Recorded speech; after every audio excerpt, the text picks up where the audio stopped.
How lucky am I on a Monday morning to be podcasting none other than Danielle Ichelson, CEO of Dental Accounts at Ease, DAAE.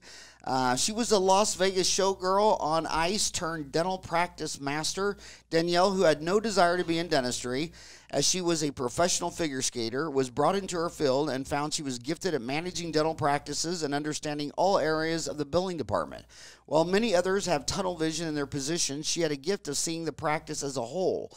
One position does not work without the other is her constant motto. She worked locally right here in Phoenix, Arizona, and made a name for herself that brought dentists knocking at her door after hours to help. In 2013, after assisting a failing single dental practice in Gilbert, Arizona, it hit over $120,000 in revenue within 90 days through her restructure plan. She launched her idea of outsourcing her services around Arizona, not realizing it would become a need around the U.S. In 2017, after many years contracting solo, an expansion plan happened through their own SEO designer, and she turned Dental Accounts at Ease into one of the largest billing companies in the nation. It's interesting because you made a name for yourself down here in Delta Dental of Arizona. So I met with Alan Alaford. Thursday, we were at the St. Vincent de Paul. He had given, Delta had given those guys $1 million. And they go there like 2 years ago. And but you used to work for Delta Dental of Arizona, and my next column next month, which I'd love for you to read before I put out. It was about a thread on Dental Town about because Delta's dropped their letter January 1st to lower all the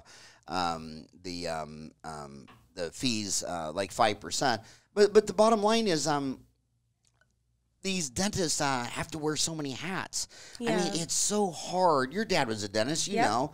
It's so hard to learn how to do a root canal and a crown and a filling and not have sensitivity and rubber dams and bonding agents and implants comes with bone grafting and I mean, it's so much that when you ask some kid to sit there and say, do you do patient insurance verification? They don't know what you're talking about. Dental billing. Everything you do. How many hours of dental school was spent teaching us how to do all this stuff? You guys don't learn it in dental school. It's not taught to you. You're not required to take business classes to get into dental school. People can major in zoology. They can major in music. As long as they have that math and that science, and they hit all those prereqs, they can go into dental school. They don't teach you guys the business side of things. And the business side of things, you can be the best dentist. But if your front is not operational, it doesn't matter. It's going to be, you either float or sink type of situation. And I see it all the time. I see the reviews up on dentists when they inquire with us, and it'll say, "Oh, such a great dentist. Oh, I love the assistant. Oh, but the front office." Or, "Oh, I love the dentist, but they can't get their billing department right." And it's really sad when you see that, because dentists work so hard to become an expert at what you're supposed to do, which is treat the oral cavity, and we're supposed to be the ones that are now supposed to be your expert to take care of the rest of it, so you get paid for that.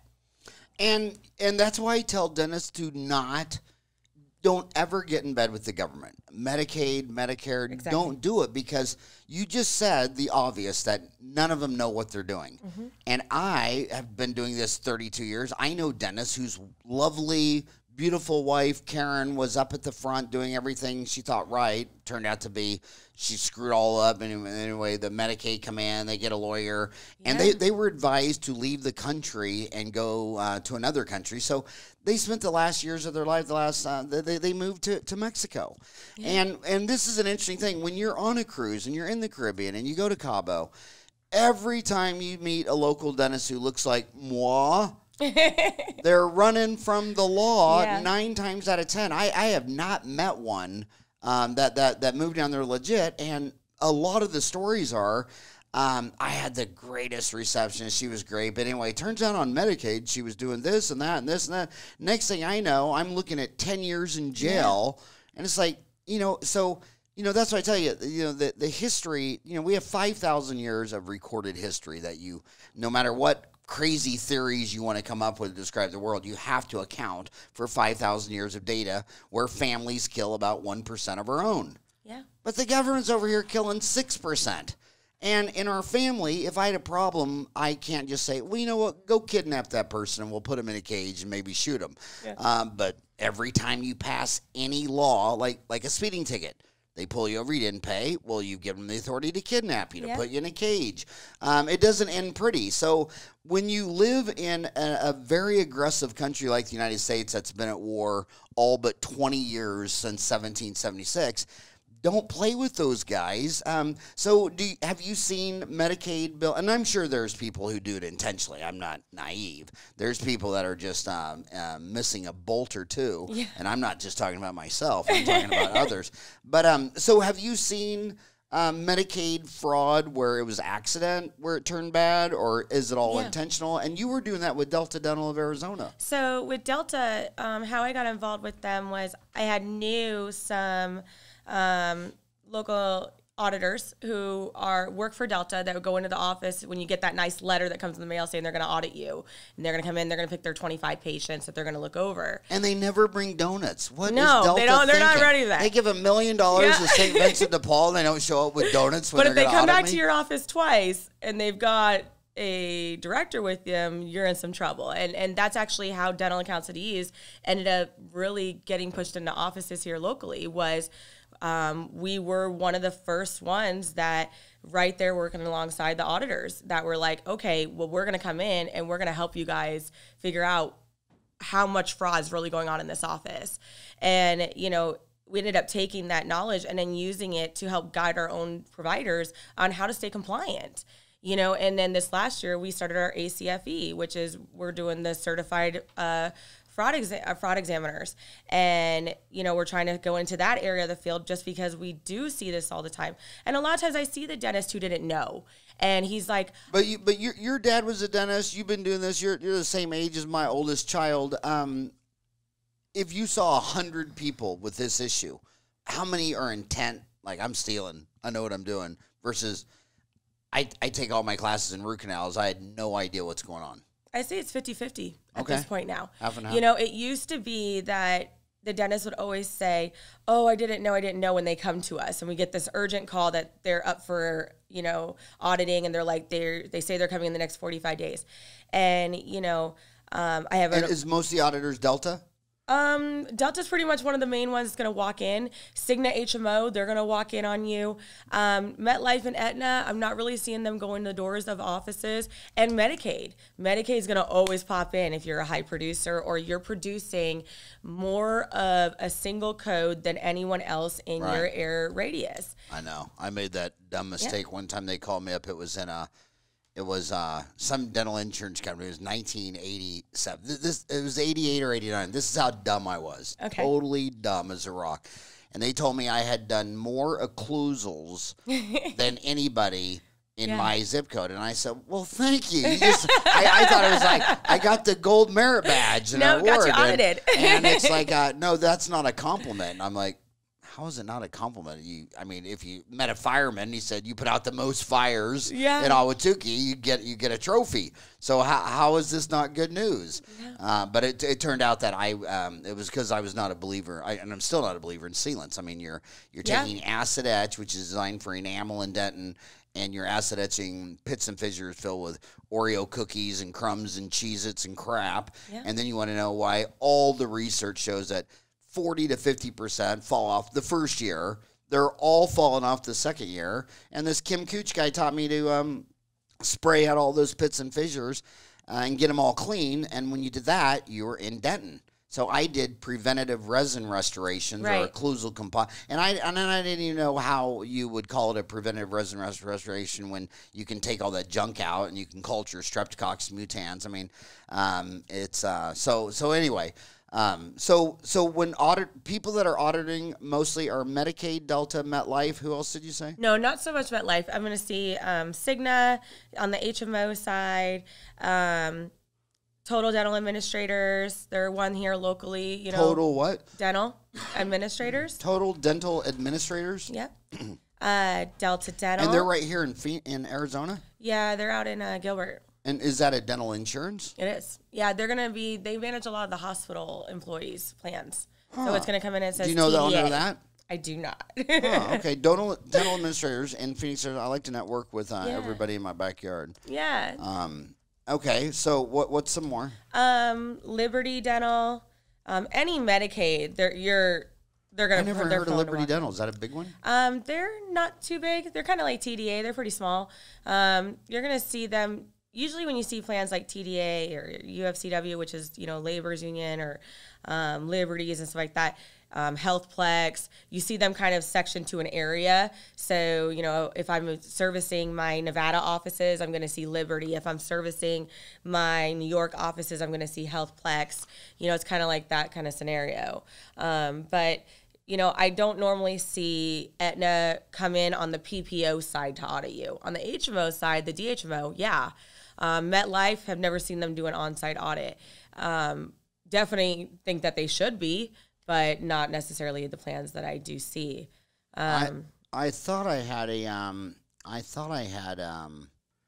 okay, here it is. Today's dental insurance accepted. So I'm right up the street. I'm just right up the street there. Mm-hmm. So we accept Delta Insurance, Aetna, which has Assurant, Sun Life Financial, Cigna, right. Delta Dental, Guardian, Premier Access, Avisa. Those are all the same company. Humana Medicare, MetLife, United Concordia, Principal Financial, Always Care, Solstice, Emeritus, Physician Mutual, TRICARE, and United Healthcare Financial Lincoln. It's a lot of plans. And so let's go through those again. I'm going to say those again. So because I'm a selfish bastard and I want to know which one of these is okay. So let's so auditors. So let's go to the first one I'm in. Aetna, which their plans are called Assurant, Sun Life Financial. Are they big auditors? Not unless you're on the DHMO side. But I'm on the Assurant, Sun Financial. So you're on the PPO side, so no. Okay, that's PPO. Okay, Cigna. Do you take DHMO? No. Then no, they won't walk in. Delta Dental. Yes, they'll walk in. Guardian, which is the Premier Access Avises. I don't usually see them walk in because Guardian's not a big producer in anyone's office. Unnecessary dentistry on Guardian. That's what you're saying. Bill unnecessary root I'm saying Guardian, you should be out of network because Guardian's one of the only ones that still pays off your office fees if you bill them on a claim at your fee. And then Humana Medicare. Humana will walk in on the Medicare side, definitely. So the Medicare. Sorry for you international viewers, but so the United States has a federal government, that's Medicare, and then it has 50 states, that's Medicaid. So Medicare was designed for the old people over 62. That was devised by Kennedy, who got assassinated, signed into law by Johnson when I was 1 in 63. But the local states are supposed to be, they're not for the elderly. That's national Medicare. Local state is Medicaid. So that's Humana Medicare. Then MetLife. MetLife, not really. Mm-mm. So United Concordia. United Concordia, they'll send sometimes like a utilization letter. I haven't actually seen them walk into an office. And then Principal Financial, when their plans are called Always Care, Solstice, Emeritus, Physicians Mutual, TRICARE. Not usually going to walk in either because when you're dealing with plans like Principal and Assurant and Sun Life and Guardians, the amount of money that an office gets from those plans, they're not seeing $25,000 and $50,000 checks coming in a month for those plans. You're seeing, maybe 1 to 2 patients a day with those plans. So you're never going to pop up on a utilization for them to have to come audit you. It's not like Delta Dental as being the largest dental provider of insurance for, all of us. They're like the Walmart of dentistry, when it comes down to the way that they manage their fees. They're non-negotiable. I always say Delta Dental doesn't negotiate with terrorists because they won't negotiate their fees. It's just how they are. And, that's why utilization gets so high on those plans. That's not really, that's what you just said would have been for the Game for Your Father, who I'm sorry passed away 2019 in August. I'm so sorry. That's in our world. But we know the DSO kingpins, they negotiate with these guys at a whole different level. With the brokerage firms, yeah. So they're probably using like Unitas. Because a lot of them have told me on this podcast that they go, say they go by your office for $1. And they're going to make, that's what Trump taught me. And that book I gave to my little kids. I mean, love him or hate him. But he told me, he really shocked me when I read his Art of the Deal, where the price doesn't matter. He said, I buy your home for $1 billion. If the terms are $1 billion a month for $1 billion months, because I'll just give you $1 this month and rent it out for $1,000. I'm positive cash flow. So price doesn't really matter. It's the terms. And these HMOs or DSOs, they'll go by your office for $1 and say the payment's going to be a penny a month for 100 months. And then that's your usual 10% return on investment. Well, they can negotiate and increase higher PPO fees to get that 1% back. So they're that 1 penny a month back. So they're really, a lot of times they can buy an office for no money because they look at their private equity money and then they look at what they can negotiate up the cash flow. And so they're just, and we're in ground zero. Arizona has the most dentists, 18.5% work for a DSO. And then on the full distribution, 5 states aren't even at 1%. We're number one. Yeah. So we were talking about 50-50, where 50% of the dentists are intentionally trying to steal. 50% are just dumb and ignorant, like my friends that go to Mexico. And really, one just really, it was his name was George, and I just thought, how sad. But anyway, so why are they auditing? What are they looking for? So what happens is, whether you're on Medicaid or whether you're on, PPO or HMO, they look at utilization and they're going to say, okay, how much is everyone doing in SRPs in this area? And the offices that are doing maybe like an accelerated hygiene program where they are doing assisted hygiene, or they have multiple hygienists, they're going to pop up higher on their utilization. So then what they do is, when they take all this utilization, they start picking out, whether that plan chooses to do the top 10 practices or the top 5 in that zip code. And that's when we all get those letters that say, hey, we're going to be popping into your office to do an audit. It's all about utilization. Do I see a lot of times that I don't agree medically necessary? I think sometimes I read x-rays better than a dentist, because I see, we have over 100 offices and I'm looking at patients all day long. The biggest one that I do see is SRPs. And when I see those letters... Yeah, a quarter of my viewers are still in dental kindergarten. Okay, so scale and route planning. And that's different than a prophy. That is different than a prophy. And my only beef with that, and I tell them, is that, okay, imagine that you had a lung infection. And I said, okay, I'm going to treat your left lung, and then I'm going to wait 2 weeks and do your right lung. Yeah. Well, nobody in a hospital would ever recommend right. that. So on scaling root planning, a lot of times you can't do all 4 quadrants Correct. at once. And I'm like, and I tell my insurance friends, I say, well, you know what? When your granddaughter comes in and she has an infection, how would you want me to do that? When your granddaughter's at the hospital and you're getting a quadruple bypass, you want the cardiologist to say, well, we're just going to do the atrium ventricle on the left, and then in a month when obviously a fireman puts out the whole fire. I always, on SRP, the first 10, 20 years, I like to just sit down, and numb up all 4 quads, just like the oral surgeon does. You kill your treatment plan acceptance rates. The biggest way you lose your treatment plan acceptance rates because you don't track it.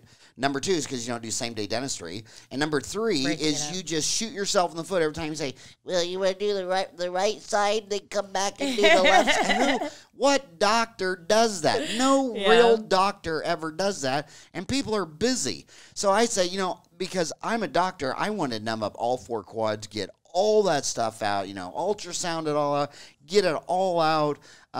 Sometimes add, mouthwash. Sometimes even an antibiotic if they look infected. But insurance has decided that they don't want to play that game. And I see both sides of it. And that's of practicing without a license. But okay, so tell me the other side. Yeah. So the other side of it is, because I walk into offices that are DSO offices, I walk into corporate offices, and I do walk into the single practice dentist. It's because we have gotten to the point where we let hygienists run the show on a lot of things, and they aren't allowed the time to do the 4 quads. So you'll have a dentist who's like, I'm not letting you take 2 hours in your time block to have 4 quads put in, or an hour and a half. And I've seen dentists where I've walked into that our DSO ran, where they have a quota to hit every single day. So do they really have quotas? They do, yes. Okay, sorry. We'll and come back I won't to say what one here locally, but I was at an office here locally when I was still... It's Dentistry Uncensored. What's the name? I don't want to blast them because it is a big one here. I will say that they text all areas of dentistry, both general, ortho, oral, everything. And they actually are now ran by the same person that I walked out that day. And my words to him, I worked right before I started Dental Accounts at Ease. I said to him, you're treating dentistry with these quotas like we're Chipotle, like buy 10 crowns, get the 11th one free. I say, you can't give quotas because when you give quotas, people forget how to diagnose because they're trying to hit their quotas. And, and so that's what I do see. I do see where, they wanted to make sure that, the hygienist,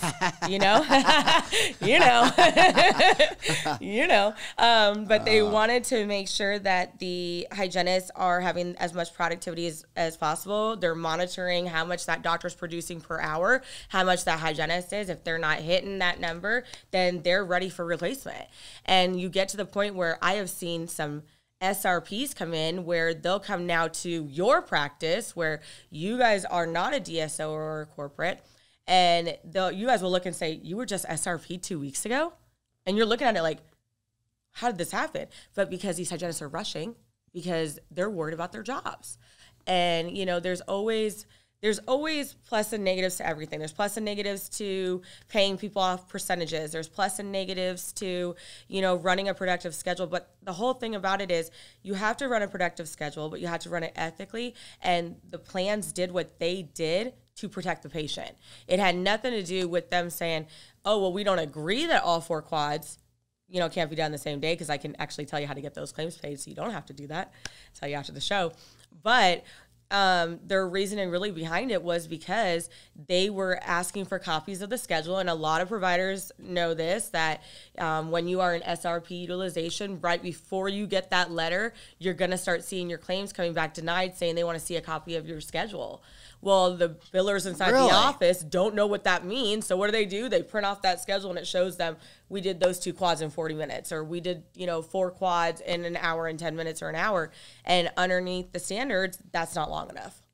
Well, what I don't understand is it's dollars per hour, but I mean, when they need 4 quadrants to replace curettage and you numb up all 4 quadrants and you're doing all that cleanings and, they need an occlusal here and an MO here. Yep. I mean, it's what a lot of times we always did is say you had an hour, say Thursday you had an opening hour at 12 to 1, and then your lunch was 1 to 2, then you had opening 1 to 2. Man, there's just 3 hours you could sit down and do all 4 quadrants you're playing curettage, do the 4 or 5 fillings, but you're it's like Chipotle. I mean, you go in there hungry and you leave and you ate lunch and you're done. And whenever you decide with a complicated human that we're going to break this up into 6 appointments over the next 6 weeks, well, you just designed a treatment plan acceptance lowering procedure, because now this person has to jump over 6 hurdles to get this done. And so anyway, so that's crazy. So continue. And we teach too on how to treatment plan properly to be cost efficient.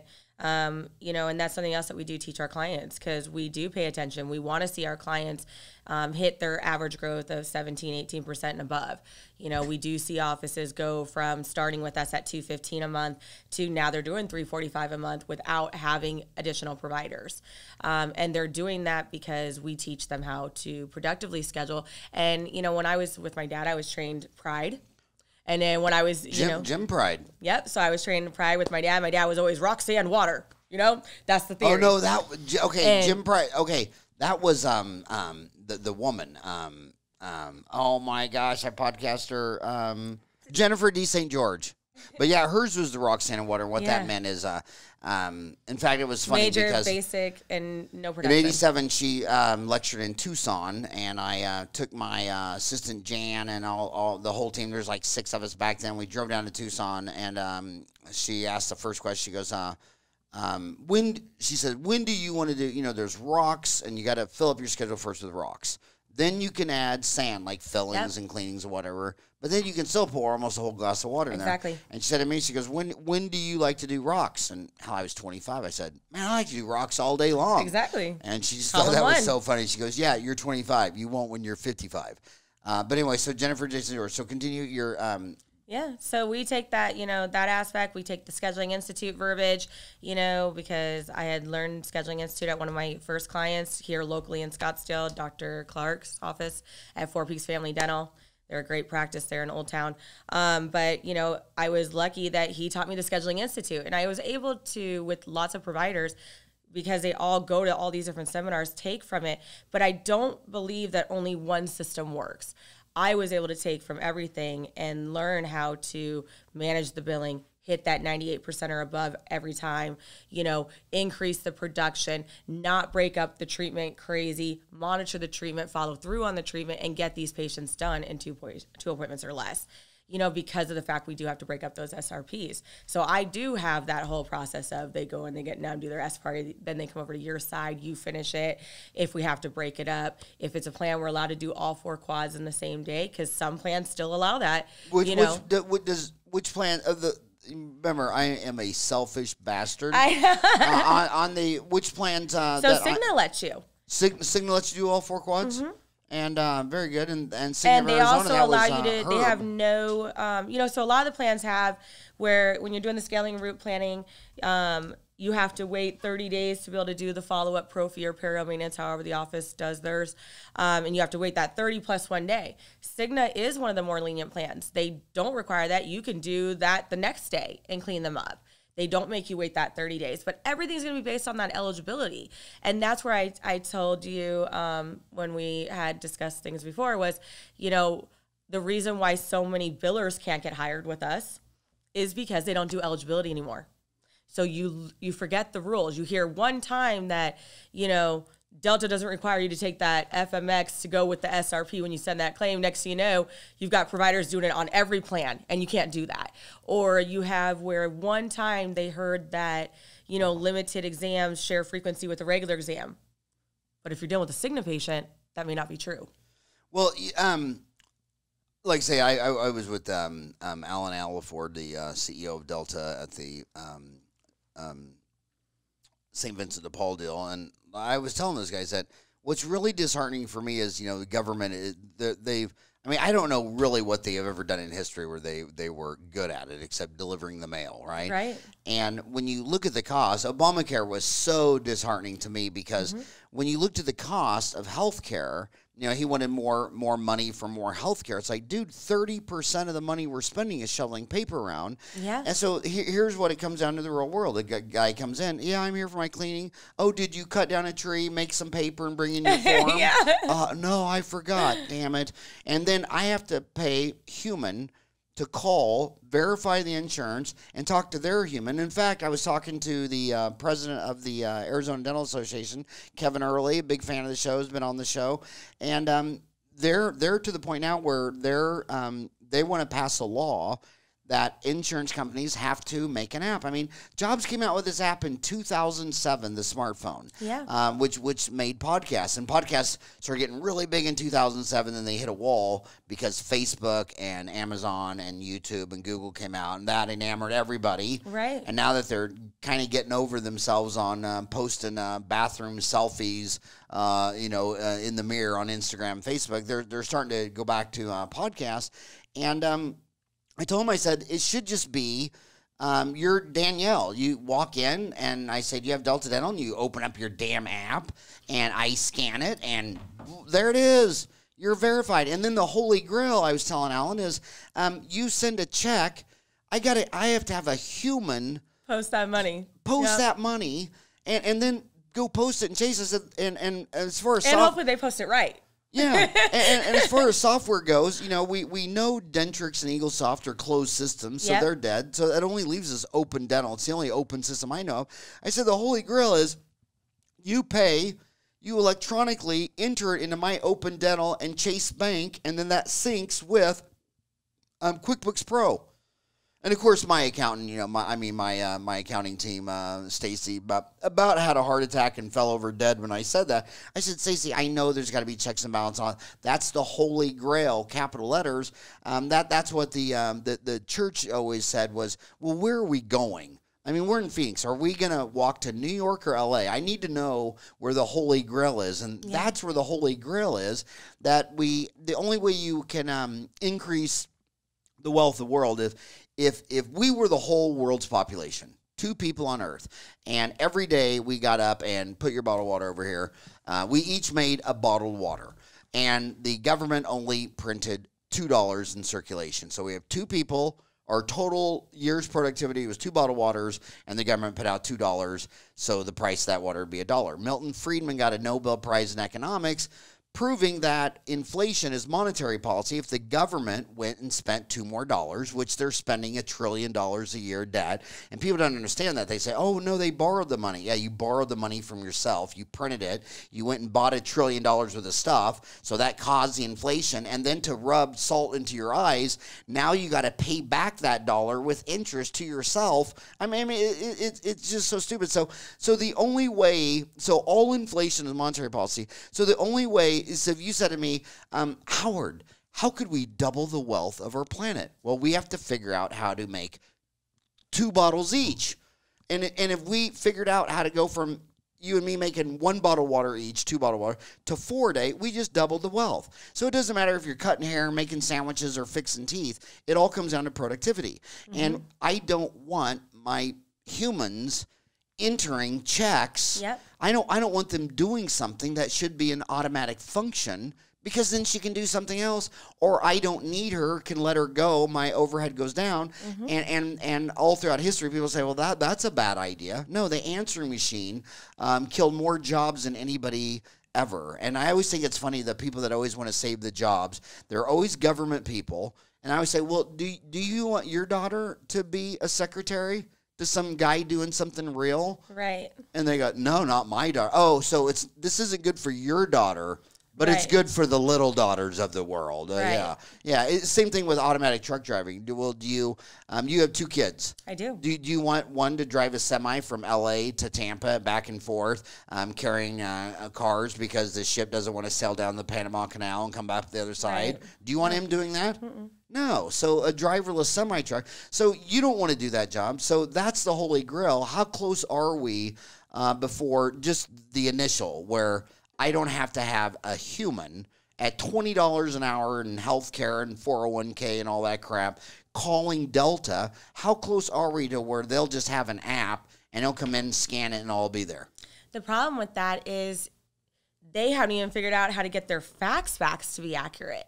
So if you talk, but here's the kicker. Enters a fax number? No. Here's the kicker. You go through the automated system on Delta Dental. Okay, you're talking to California. Let's say you're at ins.com, deltadentalins.com, and you are going into your provider portal. You've logged in. You go to your eligibility, and you look there. That patient could say active or not active. But then if you go through the automated system, because a lot of us are trained when we do eligibility that you pre-mark your schedule, pull all your deltas out in one call, go through the automated on the phone, click, type your fax number, let them all come to your e-fax, and then you upload them into your system. The problem with that, though, is the e-fax or the regular fax of your plan's benefits for your patient do not update on the first of the month. So that's why we all get those wonderful letters stating your patient turns out they weren't active. We need you to mail that check back. And that's a huge controversy on ADA where everybody talks about, why can't we say, no, you made that mistake. You guys eat it because you told us this patient was eligible. Well, of course, that's why they have that disclosure that says this is not a guarantee of coverage or benefits and all that. But a lot of the plans, they don't update until the 7th to the 10th of the month. So think about the beginning of the year, or think about January 1st, because we've got a lot of patients that just went through renewals with their companies. They might have chose different plans. They walk in to your office to get a pro fee on January 3rd. Your front desk gets a fax back for that eligibility. That patient may not actually be active, and they could actually be on Humana. And you don't know, because until you now get that letter saying that it's either a denied claim or they pay it and they want the recoup, you didn't know that what you received from the plan was actually inaccurate. And, you can tell, this would benefit them. If you pull up Delta Dental Insurance on LinkedIn, they have 2,831 employees on LinkedIn. So if you got 3,000 employees on LinkedIn, you got 5,000 employees. Well, that's cost. And what Delta, and where, the logo, to see this correctly, is a snake. Have you ever seen that snake swallowing its tail? Every once in a while, you'll get a drunk Irish snake that starts swallowing in its own tail. And so the dentist, here's how I see the whole industry. The dentist, remember, they do nothing wrong. And, that's why we all hate dental labs, because if that crown comes back and doesn't fit, it was the lab. It couldn't have been my prep or impression. Right. How could that be? Right. It wasn't moi. I mean, look at me. Look at me. I mean, do you see anything? Does anything you see in me say mistake? And so they blame all their crown and bridge problems on the lab. Yep. And then on Delta, they'll sign up for these, 6 other plans like I have. I read mine out, and they're lower fees. So then the first year, Delta lowered the fee because they're out here in Arizona, and they go to your deal, and they say, hey, you want to buy our plan for $1? And they say, well, we can get a cheaper one for 95 cents because you signed up for that. So then Delta has to lower the fee. And then who does the dentist get mad at? Oh, it ain't the dentist. It's like, what? You lowered your fee, you scumbag, you dirtbag. It's like, yeah, they lowered the fee to match the other 6 you accepted. And then the dentist says, well, my overhead's going up. Well, so is Delta's overhead going up. Yeah. And they keep lowering their fees, and their overhead keeps going up. And it's like, dude, the dentists, the dentists are made out of people, so they're going to always shoot themselves in the foot. But I said one of the things you can do is automate all this labor. I'm trying to get your company bankrupted. I'm trying to get you fired and bankrupted. That's okay. I've got my book to rely on. Yeah. But, I do believe that eligibility should have an automated. I think Trojan, their eligibility, Trojan. I believe they're about $74 a month. What was the next best idea for their name? I mean, right? They came up with let's see, what's the number one selling condom is Trojan. Really, what is the name of their company? That is it. It's God, Trojan. It's like, my God, I came out of dental school, and I just got out of dental school. I'm like, that's seriously your name? That's seriously your name. And the so founder if you're in like, dental school, you should know how to find that one very easily. And the founder, she looked confused. I'm like, you really don't know that's the name of a condom? Right. But anyway, so what's it called? Trojan Dental? So Trojan Eligibility Services. That's the name of the company, Trojan? They're Trojan, yeah. So I believe they're like $74 a month. Don't quote me on that. I just know that they're under $100. But if that plan... Like, let's say you are an office that sees primarily Delta Dental or Delta Dental, MetLife, Aetna, a lot of your real-time processors, you can do your eligibility through them. And depending on what software you are, it will incorporate into your software. And it pulls it automatically for you, and it does everything. So they have developed a system.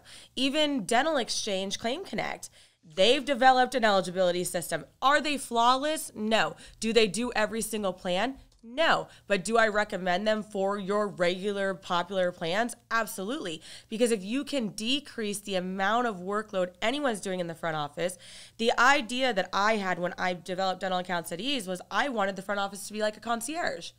You establish that patient rapport. You welcome the patient. You ask them if anything's changed. You get them checked in, and then check out. They do the treatment planning, and then they take the money. But nothing else should really occur in the office. It should be all outsourced, whether it's a physical company like us doing it or like James Anderson over at eAssist and his model or whatever. Those work. James and I are probably two of the biggest companies in all of it. I know James is the largest, and, we talk. I love James. So hi, James, if you're watching. But, James is awesome. eAssist is awesome. We have a very similar model to them. We just do it a little bit differently. And, of course, I'm cheaper. But, whether it's us doing it or whether Trojan continues to get bigger and they figure out how to do it all, there's still too many kinks. Even with Open Dental, the way that those ERAs incorporate into your system and you apply them to the claim, we're now finding as we're auditing patient AR, because a lot of our clients are now signing up for us to go into the patient side. Because originally, outsourcing was all big about you go take care of the insurance side, we'll take care of the patient in-house. Then we found all these providers saying, no one's sending my statements, no one's following up with Mrs. Smith's balance. So now they're coming to us. We're going back through. I'm doing an Open Dental office right now that we're doing an audit on. And we're finding out the way the ERAs came in, they didn't post right. So without having that physical EOB in front of you to compare what is coming through on Open Dental, you could potentially be posting wrong in your office right now. So they haven't figured it out. And because dentistry is so far behind, You got to think medical. Medical, they've been transcribing. They've been sending their billing out. Hospitals been having other billing companies do their stuff for years. They figured it out a long time ago on the medical side. And their systems and their softwares and the way that they do the eligibility automatically right there on their computers is way far past where we have come as dental. And not anyone has come up with a perfect, flawless software that does it all, that can bring it all in, that does that beautiful single line accounting schedule. It's kind of like, I always say, if I could develop a software, I'd take a little bit from everywhere. I'd take a little bit from Dentrix and EagleSoft and Open Dental and Denticon, which is my favorite, remote software if you're going to use a non-server based, and I could take from there, take from CareStack, take from everyone. You could develop a great system that would possibly do some of that, if not all of it, but no one's been able to figure it out yet.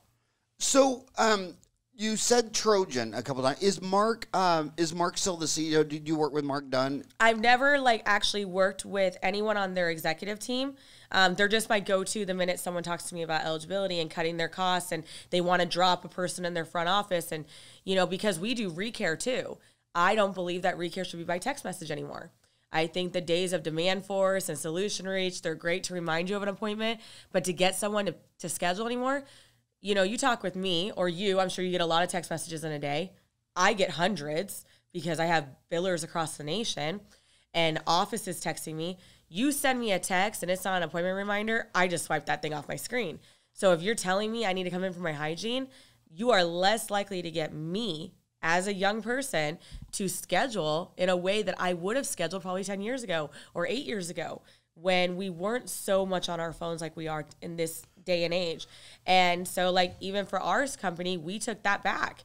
We have a physical person calling 40 hours a week for your office dedicated. So when we take all this out of your office, we can cut your overhead in the front. You can be underneath that model where your total overhead for everything, is keeping it underneath that 30% mark. You can do all that, but a lot of offices aren't doing it. And they continually, I see the worst is I continually see them hire more people because their own team's not cutting it. Right, because when you look at overhead, a couple things real quick on overhead is just that if you do $1 a month in sales and you have $1 a month in overhead, then your overhead's 100%. The only way you're going to get your overhead down to 50% is you need to take the same people and do $2 a dentistry. And all the Fortune 500 companies measure collected revenue, sales, not adjusted production. Well, I billed 1,000, but you signed up for a PPO and they downgrade it to 700, and forget it's just revenue coming in the door. What actually made in the door? So if the money coming in is $1 and you do $1 dentistry, your overhead's 100%. You take the same people and you get them to produce $2. Now your overhead's 50%.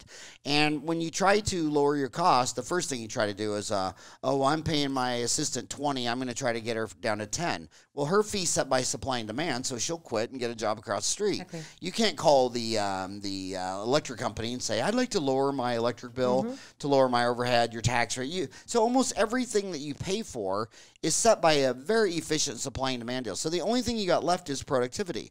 And so when you go to buy something, I always hold up my hand. Will it make you go faster, easier, higher quality, lower cost? Will it be smaller? And if you answer all 5 of those questions, then you do it. So, but if you were on Shark Tank, when you were talking about Trojan, the first thing Mark's going to ask you, the smartest guy on Shark Tank is obviously Mr. Wonderful. It's always the bald guy in the room. Have you noticed that? Yep. Any room you're in. It's you too, Howard. It's always the bald guy. Mr. Wonderful would say, who are your competitors? Is Trojan Online your competitor? No. eAssist would be my competitor. Who would be? eAssist over James Anderson. Oh, eAssist. Yeah. Yeah. Okay, so these kids are probably wondering, they're still stuck on the Trojan deal. So then what do you use Trojan then? I do. I recommend offices to use Trojan. For what? For any eligibility that they can obtain through them. If you are in Texas, sorry, it does have some issues in Texas, but if you are in Arizona or you're in California or Nevada, Washington, New York, whatever, it does have a great system that does work, but you have to evaluate your office too. If you are an office that is using UFCW, well, there's a million different labor union offices. You're gonna have to get on to get that eligibility. Or if they have a portal, some of them have started to come out with portals in the labor's union, you might be able to pull that. But if you're talking about like my dad's office, where he typically always saw, he was in network with Delta only. That was it. He did not go in network with anyone else. Right here in Phoenix. In Albuquerque, New Mexico. Oh, Albuquerque. That's right. That's right. So he was Delta only. And your dad was Dr. James E. Saltz III, DDS, 1965 to 2019, Albuquerque, New Mexico. Yeah. I still can't spell Albuquerque. So he only did. He was Delta Dental only in network. And his reasoning behind that was, Delta will mail those checks to your patient if you're not in network with them. So you're really kind of stuck being in network unless you've got patients that want to cough up the money in full. And realistically, it's hard enough to get them to pay for fluoride, let alone sit there and say, I'm going to give you $300 for my recare visit. That's your exam, your cleaning, your x-rays and all that. And go from there and then say, give me that and we'll send the check back from Delta. It does.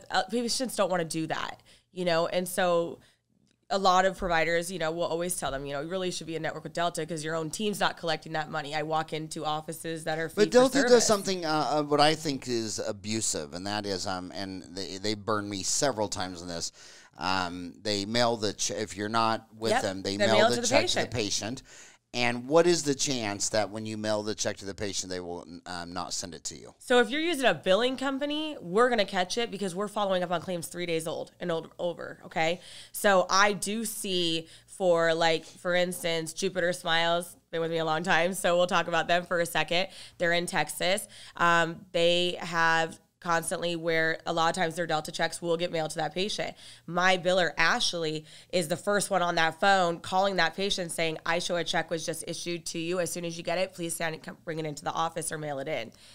That's a good system, and that works because the patient's expecting it. Yeah, but how many dentists in America? There's 211,000 Americans alive licensed to practice dentistry in America. Yep. What percent of them call them 3 days later after the? None. Not unless you're using a billing company. So then what percent of those patients would just cash the check and never turn it in? Cash them or they throw them away.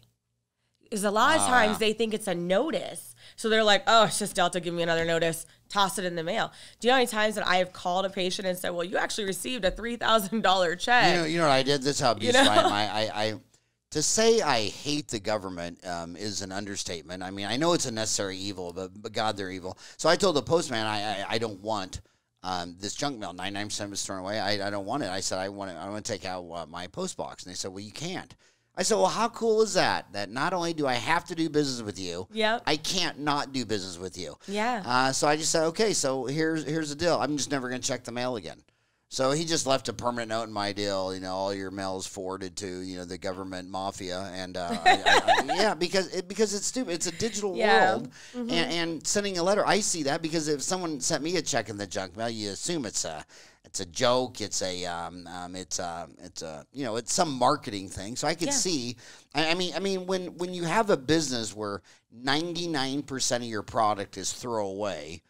It's not a very high trust route to go. Well, we're the same way. We get so much from, the I call them the annoying postcards from every dental office, because you guys send these postcards. I get 5 of them from local dentists every day. They work because 99% are thrown away. But if you mail it to 100 houses, one still comes in. Yep, one's still going to come in. It's still, and it's usually going to be an older lady. But they need more dentistry than Believe it or not, Dr. Mersha, love Dr. Mersha. He's a big part of why Dental Accounts at Ease is here today. Dr. Mersha owns Discovery Dental in Las Vegas. He used to do the review journal. And I never understood when I went in there and I went to go manage one of his practices when I first was launching Dental Accounts at Ease and needed some more money. I needed to work too. And Dr. Mersha was like, why would you advertise $500 and $600 crowns in the review journal? He goes, because Danielle, most of them only have that very small Humana Medicare plan where they're only allowed the 1 crown and the 2 fillings and 1 extraction per year, or whatever the guidelines are, or they don't have any at all, and they only enrolled in the Medicare on the medical side. He goes, and they still read newspapers. And believe it or not, hands down, Signature Smiles, Discovery Dental in Las Vegas, every single day there was a call coming out of that review journal. So the young dentists, they come out of school, and the biggest bias you're ever going to have yourself is you're going to project yourself on all your thinking, okay? And you have to remove yourself from the data at large. And, and they're like, well, I don't like direct to mail. Okay, well, you're 30 years old. Hello?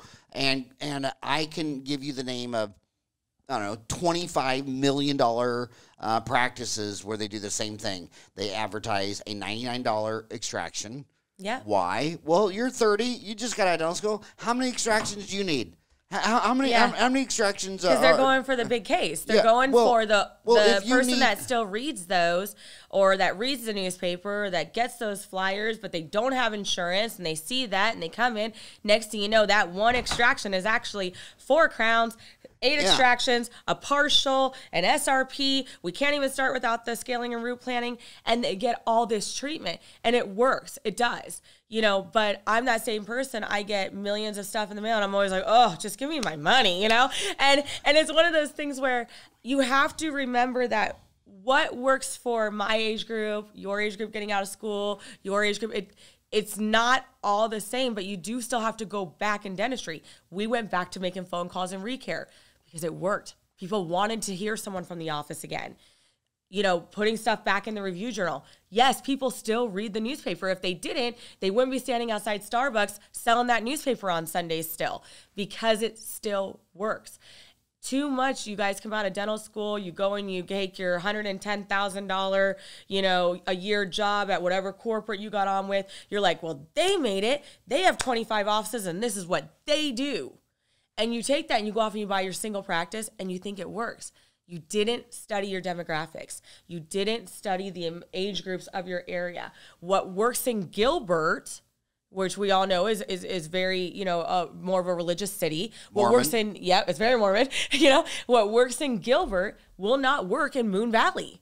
You know, here in Phoenix. That's where David Spade went to school. Yeah, 7th Avenue in Thunderbird. And the Fleetwood Mac. Yep, it won't work where I used to see her house, but, you know, it won't work where Uptown is versus what works in Gilbert. You have to study, and every single time I was just on the phone with True Care in Albuquerque is my client, and they've got several offices, and love the owners there, and on the phone with them last night working on their accelerated dental assistant that's going to help now with the doctors because that's now allowed in New Mexico, and we're developing their plan. But a lot of things we do every time, I don't care if I have to talk to my owners that are my clients, I'll talk to them 2-3 hours a night to figure out how to make them more money, because them making more money means I'm making more money, you know. But, you know, I will tell them, let's study things. Let's look at an air radius. What is working in your area? What is this practice doing? What's this practice doing? What age groups are coming to your practice? What marketing have you done that failed? What marketing worked? I still believe in pedo that you need to be at every single health fair. You need to be out in front of the Rancho markets. If you're a Medicaid-driven pediatric office. Cute Smiles for Kids. I started there in their first year. At the end of their first year, they did like 1.24, I don't know. It was lower in the 1 million scale. And the year that the second year I was there, we did 3.2. You can't say pedo, though. I forgot why, but the pediatric dentists hate really? the word Because all pedo. mine say pedo. But most of my pediatric dentists also say, oh my gosh, I should have chose a different one. But let's talk about affordable dentures got to 100 locations off one ad, and it was the $99 extraction because the CEO said, do you know anybody who needs one tooth extracted and nothing else? And they do the $4.95 dual arch dentures. Yeah. But what they get you on is they get you in that door and they say, let me show you the difference of what these look like. Right. Here's what it looks like at a $4.95 model. Right. But if you take this model at $800 an arch, look at the difference in the aesthetics. This one looks so and real. And what is the aesthetics? And then the Ivoclar has the low-cost denture teeth. Yep. And then they have the, what is it, the blue line? They have like that. It's like a blue line. It's a higher line. Yeah. You know, and it is noticeably better better looking. And you can look at Heraeus products. Like, I love Heraeus. I think they're a great product. You know, and you look at their products of their teeth that they use in the labs. And it's night and day, but you're going to pay for it. So let me continue that train. So when I was getting my diplomate in the International Congress of Oral Implantology and my fellowship in the Mission Institute 30 years ago at University of Pittsburgh, now go back 30 years later, who made the most money at that? people who got their fellowship in the mission institute, then went back and bought Denture World in their community. Yeah. And who had the $495 denture. And yes, you could upgrade them to maybe an 800 with the premium teeth, and then upgrade some more to just 2 little ball and hooks, snap down, all the way to an all-on-4. And these guys would go back and buy these big brand legend removable places in the middle of the biggest trailer park community retirement centers. And this guy had this Denture World for sale for like 5 years, and he bought it for like $400, and they could convert, the majority, half were getting this mush bite low cost denture. So it was a great service. But the upgrade deal, they were over, about 3 out of 100 would convert to an all-on-4, $25,000 an arch.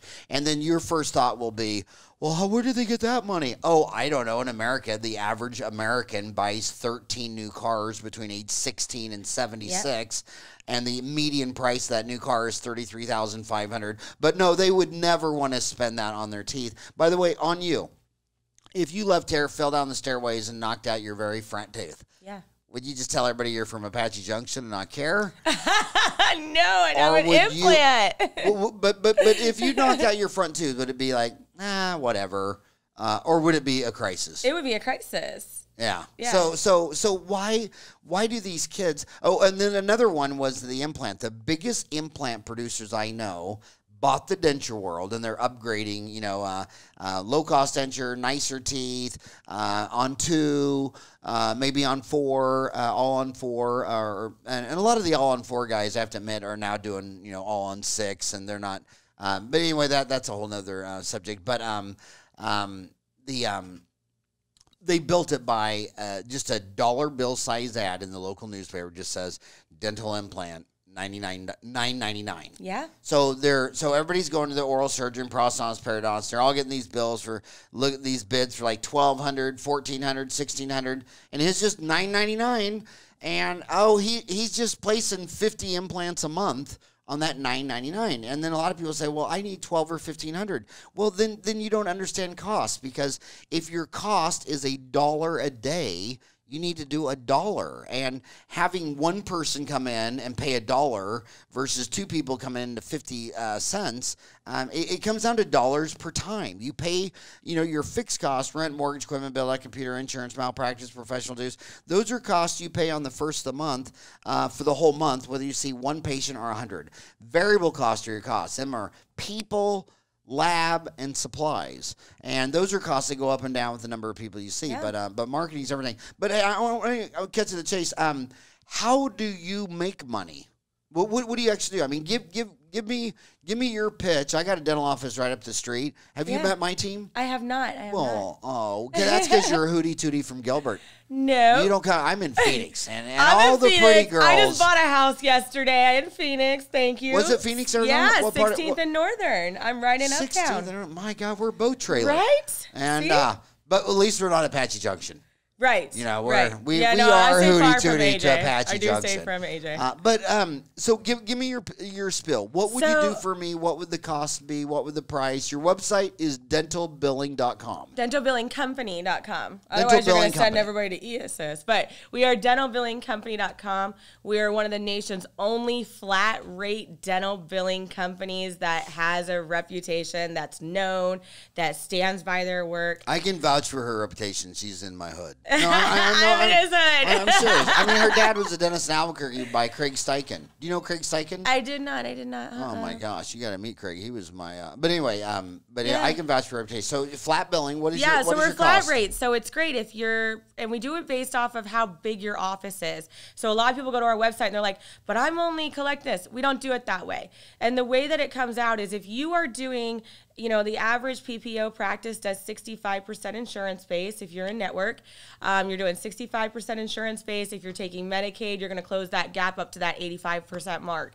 So if you're using one of my competitors. Okay, say that again. The average dental office is what? 65% insurance based. Okay, but does that mean 65%? Well, it can't be 65 out of cents out of a dollar is coming from an insurance company. That just means 65% of your patients. Yes, our insurance. So 2/3. Yep. So your average practice, 2 out of 3 customers have dental insurance. Correct. Okay, so Correct. the average 65% has insurance. Correct. So, and I can use an example, from eligibility terms. If your practice is doing, about 145 to 160 in insurance, in production a month, typically we're doing about 120 to 150 eligibilities per week on patients. So that kind of sees where you are on your hygiene and your production side. And that's not including the fact that we're not going to pull eligibility again on someone that's already been seen in that current month that would have already had that eligibility. So when you think of it in that aspect, if you're using one of my competitors or, you're using Dental Claims Cleanup does a tier pricing, or you're using eAssist who does 3.5%, if you are producing $200,000 and you're 65% insurance based, and let's say of that 200,000, 120,000 of that came in insurance, and of that 280,000 was your cash and cash patients or whatnot in your copays, and you do it at 3.5%, you're well in, almost $4,000 bill a month with my competitors or whatever. At that point, why even outsource? You might as well have it in-house. You might be able to get a really good biller for $15 to $17 an hour. But with me, you could be $23.99 to $27.99 a month, flat rate. No additional fees, no charges for us to cross-code to medical. We don't charge more to bill Medicaid. We don't charge more to bill medical. We don't charge more for, anything. We don't charge you for postage. We don't charge you for any of that. And that's stuff that you will see in my competitors. We don't do it. That's what you pay. That's all you pay. That's it. No matter what you need us to bill. And that's why our system works is cost efficient wise. It does bring your overhead down. We have seen offices that have actually, let their biller or their treatment coordinator go. And then we've retrained the front staff to operate on 2 people instead of the original 3. So you can cut overhead. We have offices that are doing $60,000 to $75,000 a month in production that are now down to 1 person in the front because they've outsourced everything else to us. So why, so she's young. She's in dental school. Why would she outsource? So the point of it is if you're going to come out of dental school and you're going to go buy a practice, you need to keep your overhead low. So we do startups. We're doing a startup right now in Texas where he wants just his wife to work in the front, but just checking in patients. He wants us to do everything else. So we're going to be putting the copays on the schedule. He would rather pay for that service that he can manage his overhead, not pay overtime, not pay workers' comp, not pay payroll tax, and he can keep his costs down because you really, as a dentist practicing in your own practice, want to be 30% or below for your overhead. And if you're, have associates, you want to be, whatever your associate pay is on addition to that. But, we do see it. I'm sure you've seen it in all your years of practicing where those girls in the office or gentlemen, they want to hit that 40-hour mark. There may not be patients, but they're going to find something to sit there and sterile and pretend they're doing to hit that. And even in the front office, you'll see them, your last patient left at 4:45. Why did they take till 5:30 to clock out? Oh, well, I was billing or I had to finish my EOBs. Well, now you could be into a position of overtime. So that is really why we encourage offices to outsource. It does keep your overhead low if you're paying attention to what you're outsourcing and what the overall costs. I get providers call me all the time and they're like, oh, well, I feel like if you build off percentage based, your girls would work harder.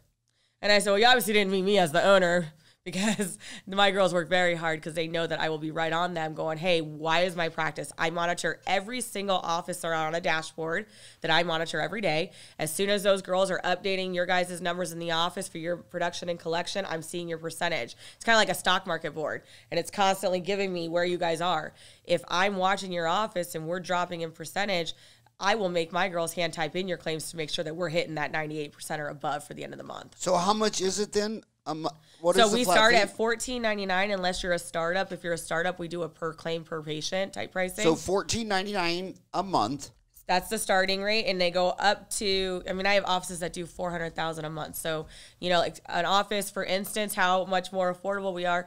If you're an office that's doing $300,000 a month in production, I'm going to come in at around $3,500 to build that office a month. Whereas if you're doing, but what does the average dental office in America collect a month in money? Yeah, it varies. Like you could use. But I'm just saying the average. So the average is it'd be $785, right? So divide that by 12. So the average would be $65,000 a month. So if they're doing $65,000, they're going to be more of our $14.99 a month. And what would you say your average client does a month in revenue? You know, we're pretty ranged. I would say lately we're getting a lot more bigger offices. We are getting DSOs inquiring now that are actually saying they want to get rid of it. But what do you think your average client collects a month? Anywhere from 60,000 is what their collections are, all the way up to 430. But my biggest clients, that's what I've been telling you consistently for 4 years. It's so all over. You look at the ADA statistics and say, what does an average dental office make? General dentist, and they'll say, well, there's 211,000 licensed dentists, 150,000 work 32 hours a week as a general dentist, 30,000 specialists. This average general dentist does, 780. It's 65,000 a month. Then you go ask a dental consultant. Well, what does the average dentist make? Oh, I'd say the average dentist in America is about, 1.2 to 1.5 million. See, that's their world because the smart people have dental consultants. The smartest dentists I know use all the dental consultants. So whenever I meet someone that's doing 2, 3, 4 million, well, none of them would say, oh, I've never used a dental consultant. They'd say, I've used 5. I've used Jennifer de St. George, Sally McKenzie, Sandy Pardue. They name a whole list here. So people that are outsourcing to her, see, with the average was 65. So that's the median. So half the dentists make less than that, half the dentists make more. And when I asked her, that was the low number. And then she, all the way to, 300,000 or 400,000.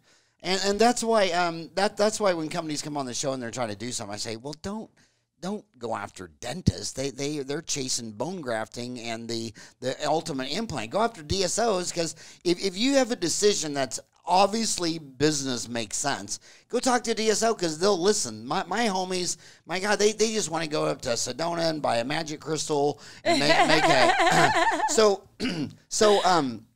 So the big dogs. So now DSOs are contacting you. DSOs are contacting, and a lot of them do this. They're wanting in India. to cut costs. Yeah, and a lot of them are doing this in India. And that's something I have an issue with any company that's outsourcing overseas. Their billing shouldn't be going over there. Nothing should be going over there. And my issue with but why though? Because if there's a violation, if there's something where there's a breach in security, HIPAA has already published that they're going to come after you as the provider. So they don't care that you outsourced. They're coming after you. The problem is, I've lectured a lot in New Delhi. Phoenix, Arizona, 5-hour flight to New York, 2-hour layover, 15-hour flight to New Delhi. Talked to a couple hundred people. 15 hours back to New York, 5 hours back. New Delhi is straight on the other side. So right now it's 10:30 in the morning. So in New Delhi, it's 10:30 at night. So they're working claims and trying to call customers and dental offices. It's a time zone. It's a mess up.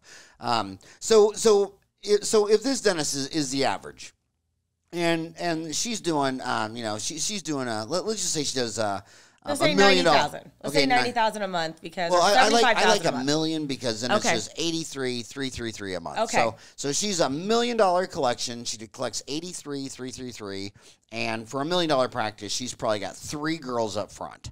Too much. So if she gave you, you should change it to $1,500 a month. Because you know what, you're perpetuating at $1,499.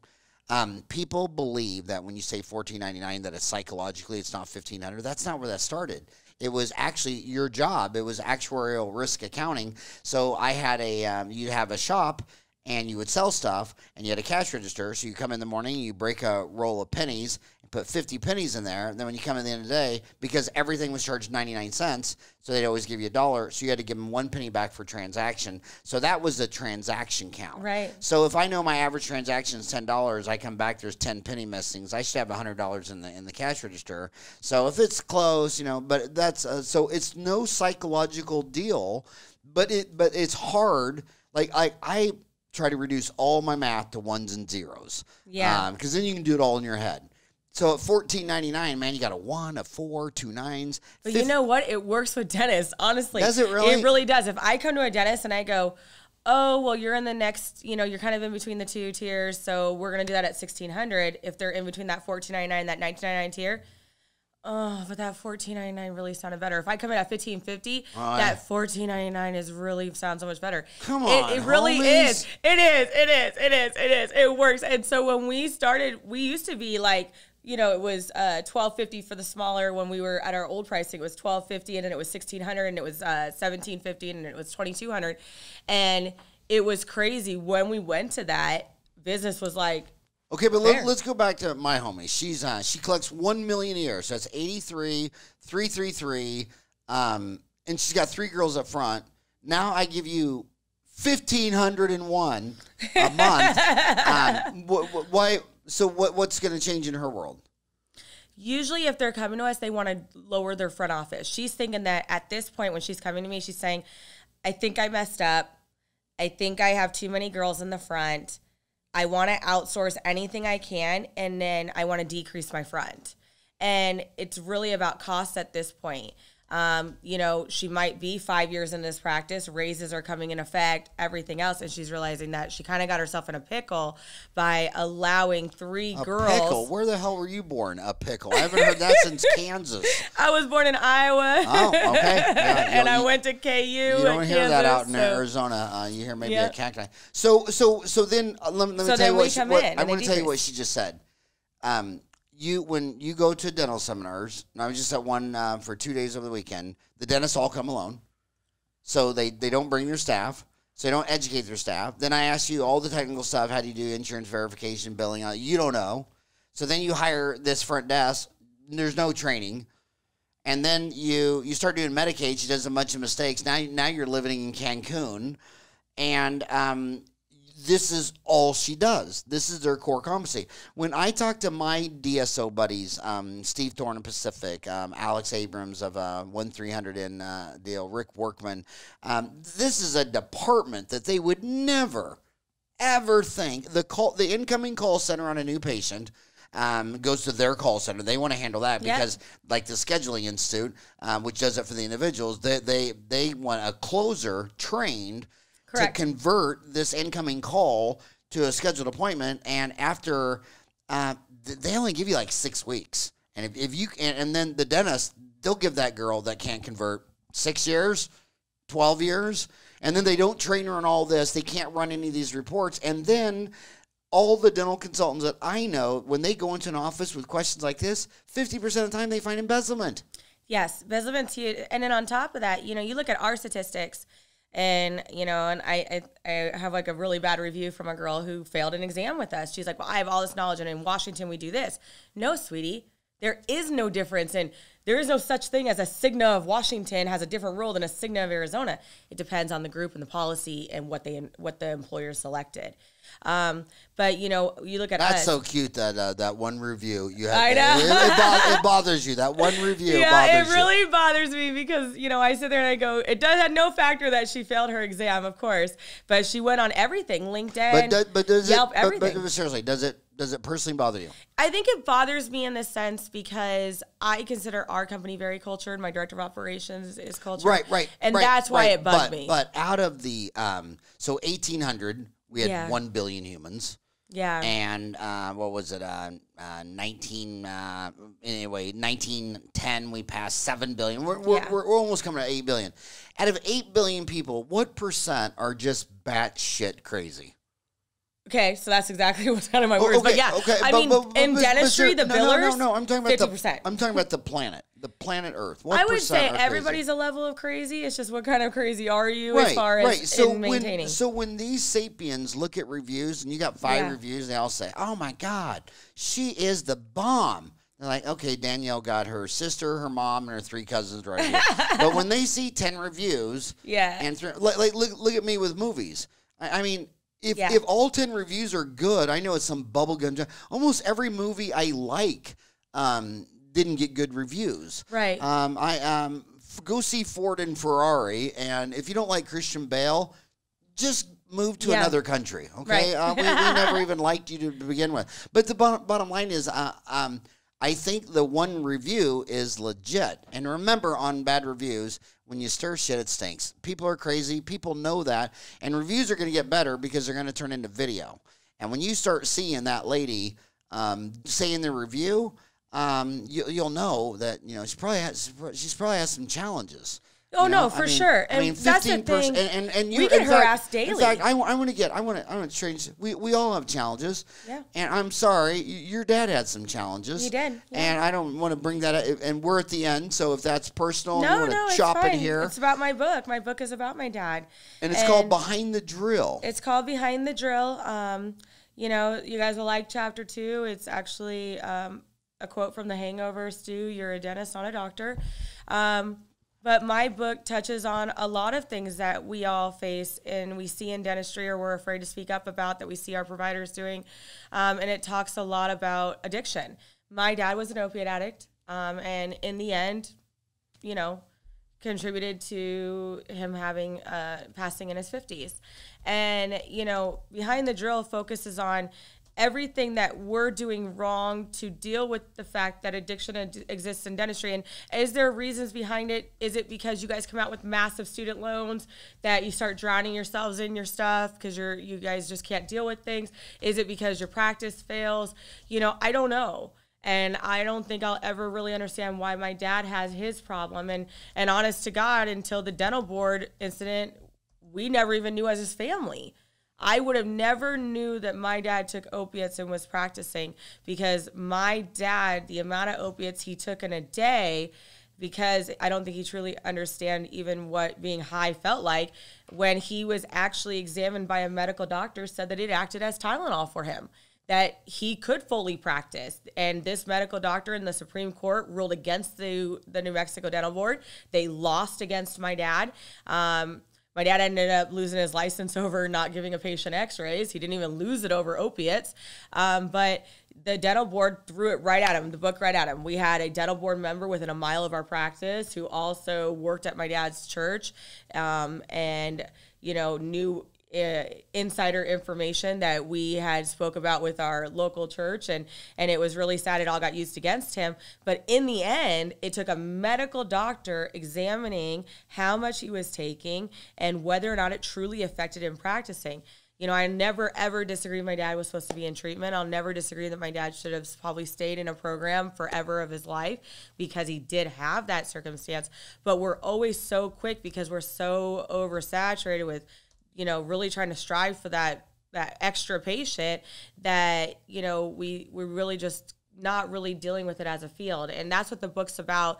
And the book touches insurance. It touches everything, you know, and even as a person who owns a billing company, it does touch on that, like how we need to come together as dentists. And I think that in our field, we just really need to come together, identify when we see a friend that might be acting differently, or, you know, if we're starting to see things weird in an office, not just sit there to collect a check, you know. And I see that happens. And it's the same thing, you know, with dentists who deal with embezzlement. It's also in my book. My dad was stolen from too.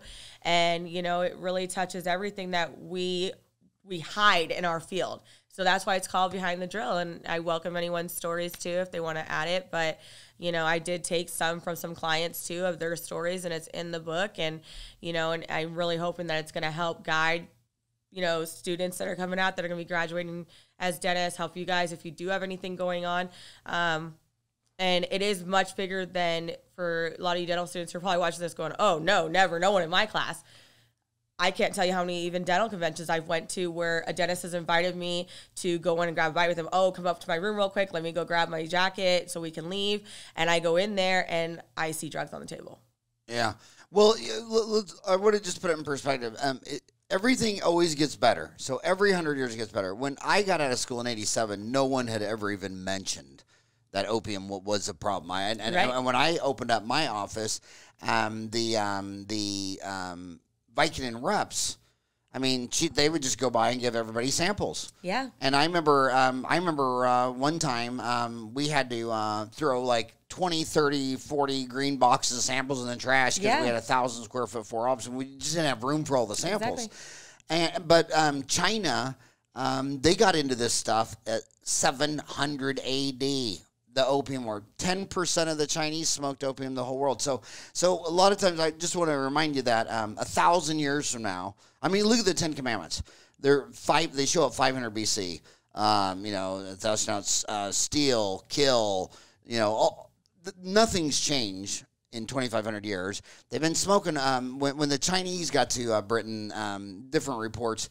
The majority of the reports said 10% smoked opium every day. Every day. When the United States became a country in 1776, they with England, the Opium Wars and all that stuff. So it's a problem that's going to be here 1,000 years from now. You're going to have drug addiction, and it's a disease. And I'm so sorry, but I do have to say this, that suicide's a big disease too in dentistry. It is. And every year that I've been here, I've known of a dentist that got. Too. And I've been to some of the funerals, and here's what I think is sad, is when the staff is really, really, really upset. They'll be saying things like, "We all knew, we just looked the other way." That's right. And that's the human thing. I mean, even when the pedophile thing broke out in Penn State, everyone knew, and they're just like, why did we not do anything? And they're like, oh, yeah, we knew Doc was doing that, but, he did good dentistry, and the practice was great, and we just kept looking the other way. Then we walk in there one morning, and there he is on the nitrous thing, and he's dead. Yeah. And she's like, okay, well, we caught him doing that, several times. So there was a dentist locally that did that. I remember, and what was it, 2012 or 13 when they found him on his nitrous. Right. And that's why the nitrous, so when I got out of school, you could turn nitrous up 100%. Yeah. Now you can't even do that. Like my nitrous machine only turned up to 70%. Yeah. So it is a disease. What I like the most about it is it used to be a moral thing where they wanted to take you to church and spank you. And now, but talk about the treatment. You didn't like the treatment too. I was okay with my dad being in treatment. What I wasn't okay with was finding out that people knew, and they hid it from his own family. I wasn't working in a dental office at the time that, everything happened. So the board found out about your dad before his own family knew. And the board, and what year was this? So this was 2008, and the reason the board found out, and here's the kicker, are we ready?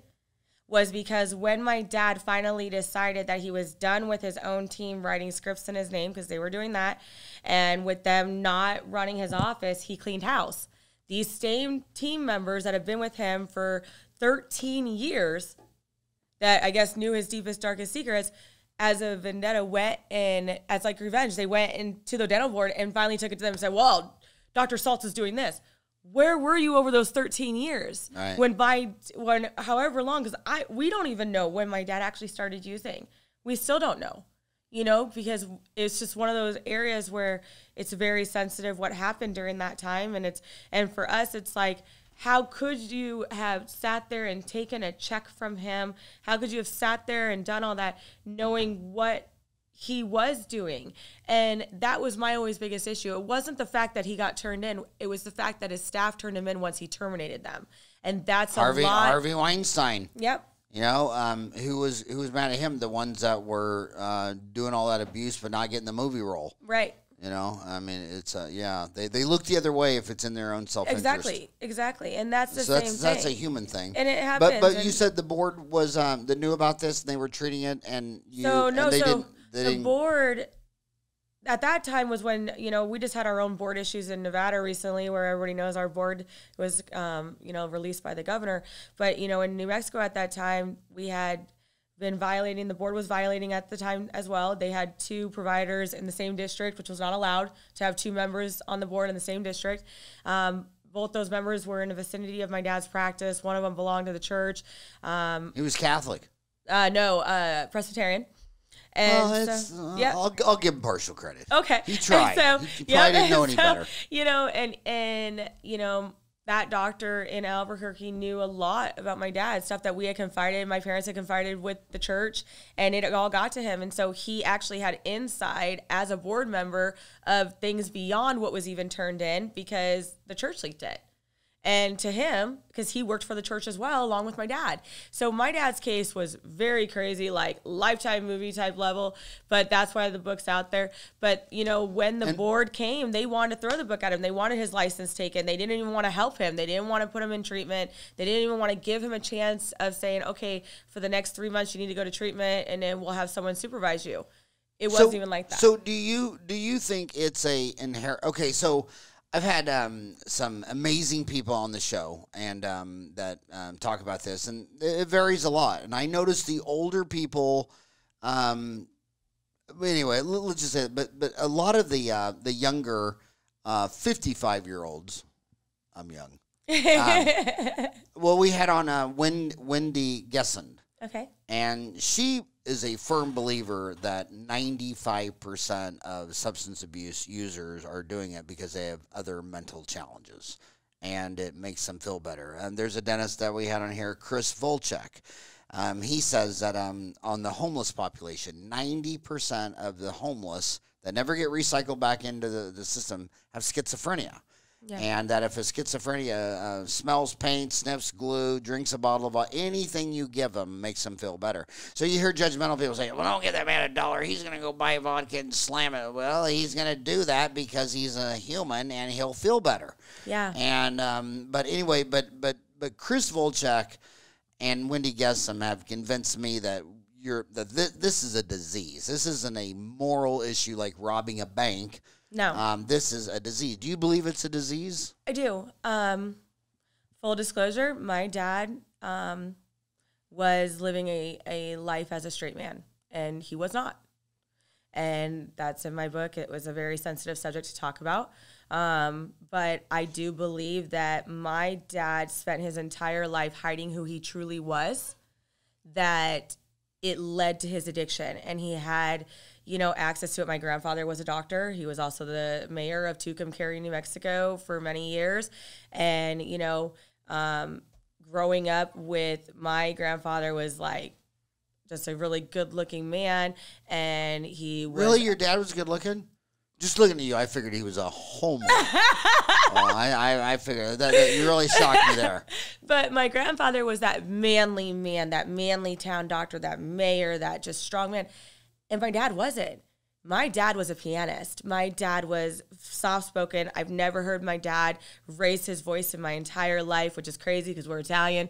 And, you know, he married an Italian woman. And so it's like you would have thought it would have came out of him at some point. It didn't. But, you know, he was that calm guy. He was very soft-spoken. And they used to always say that when you would feel him anesthetize, you couldn't feel it because he was just so soft and smooth.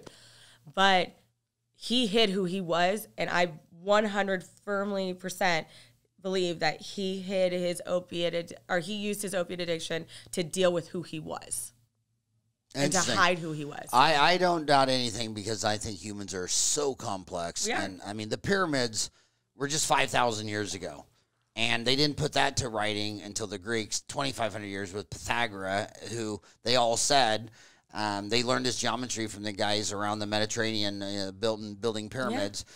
And I really believe it'll be 5,000 more years before we figure out how this noodle works. I'm still trying to figure out. The stuff we see in dental offices, you know. I got an Italian thing you need to figure out. The Italians always brag about their tomato sauces and their sauces. It just all depends on who makes it. No, the Incas found the tomato along with the potato, and the Italians didn't know what a tomato was till 1600. So we mastered it. So it's Incan Italian food. We mastered it. I don't know anybody who would sit there and say that Italian doesn't make one of the best pasta sauces. But you go down to Peru and you see how those Incas work up those tomatoes. Yeah. And I'm Irish, so you know a tomato is good because it's close to potato, right? Yeah. But my God, that's Incan food. My gosh, you know what? When is Behind the Drill going to be back out? So I'm hoping that I finish my book. I got a couple more chapters, kind of figure out where I'm going to go with these final chapters. But hopefully it'll be released by this summer. And I'm really hoping that, you know, it gets somebody out there to help them. It's not about anything bigger than for it to help someone and help guide you that it's okay. It's okay to rely on something. It's okay to even call us as, to be honest about what's going on in your practice. We have no judgment. We want to be a support system out there for everyone to be successful and to also, deal with whatever challenges they're facing. And hopefully Behind the Drill is going to help bring awareness and let people know that you're not alone. That's the biggest thing I hear from every dentist who comes to me, whether it's because they're in trouble with the board, they've got a drug thing, they've got, embezzlement, they've got a crazy employee who's trying to be vengeful and do things to them, or they had anything going on. Every one of them has always said to me, Danielle, I feel like I'm alone in this. I feel like I can't even go to my other dental friends that I might have went to school with because I don't want them to judge me, or they always want to talk about how, great their practice is. And they never feel like they have anyone that's there to listen. And I get it. There's nothing anyone could shock me with. I want to ask you specific, though. So when I got out of school, and I know we got to go. I can't believe we went over an hour and a half.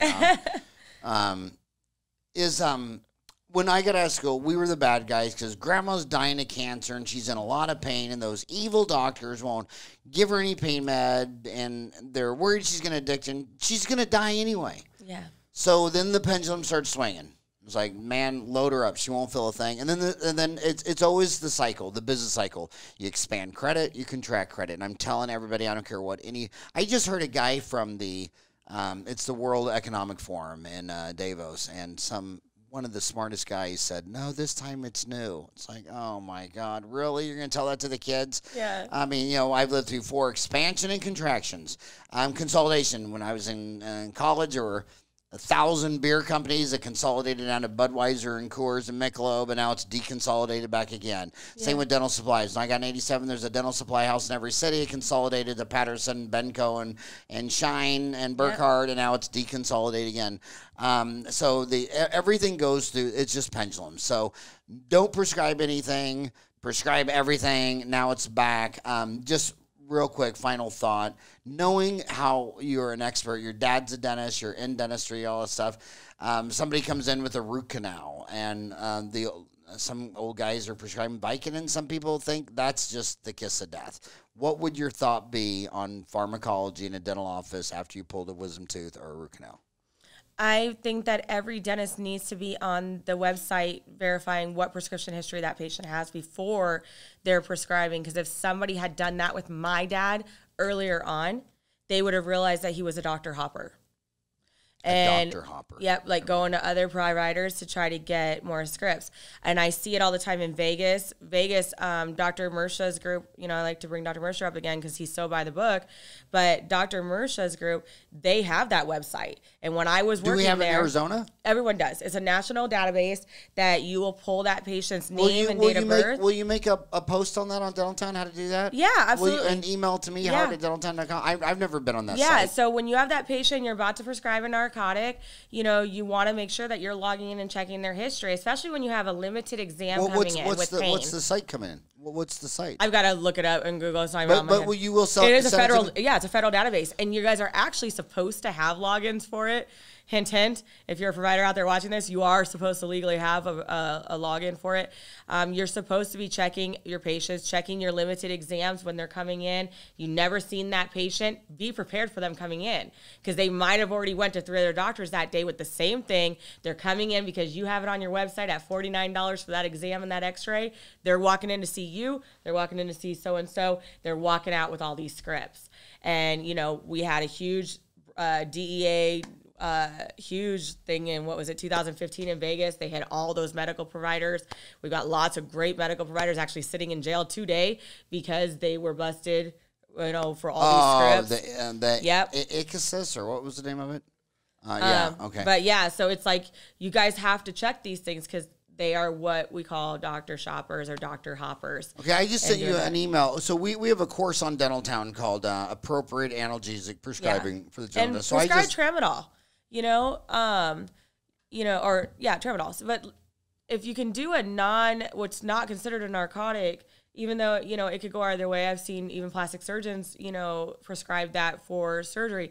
You have to remember, and I can't even, I'm I'm a person who I've had a little bit of plastic surgery, but you know, one of the things I am all natural. One of the things that they'll tell you, you know, you go and get a, like, let's say a boob job, and they give you 2 weeks of meds. Well, I don't know any girl who's had a boob job that needed 2 weeks of pain meds. Maybe 72 hours. The first 3 days, it might hurt, but it's like you have all these meds. And this is where our problem is. We're so quick to just go, oh, let's do, you know, 10, 325s, give them 30, blah, blah, blah. And you're not really paying attention to how long are they really going to be in pain for that root canal? You know, how long are they really going to be in pain after that extraction? You know, what is the healing time? Because these are things we need to be paying attention before we're prescribing, because it is a problem. It is an epidemic. It's a growing epidemic for hydrocodones and oxys out there. And, you know, people are getting more creative with smoking them and breaking them up and snorting them and doing everything that they're doing. And we created it as providers. The street did not create this as much as we are creating it as providers. Wow. Okay, well, on that note, Danielle, it was an honor that you came today. It really was. And thank you so much for all that you've done. And when will the book be out? I'm hoping by August. In this September? Yep. Well, when you come out, you might want to come back on the show, and we'll just talk only about the book, because it's a serious sale. We've all been to a lot of funerals. It's a tough, complicated problem. Thank you so much for coming on the show. Thank you. All right.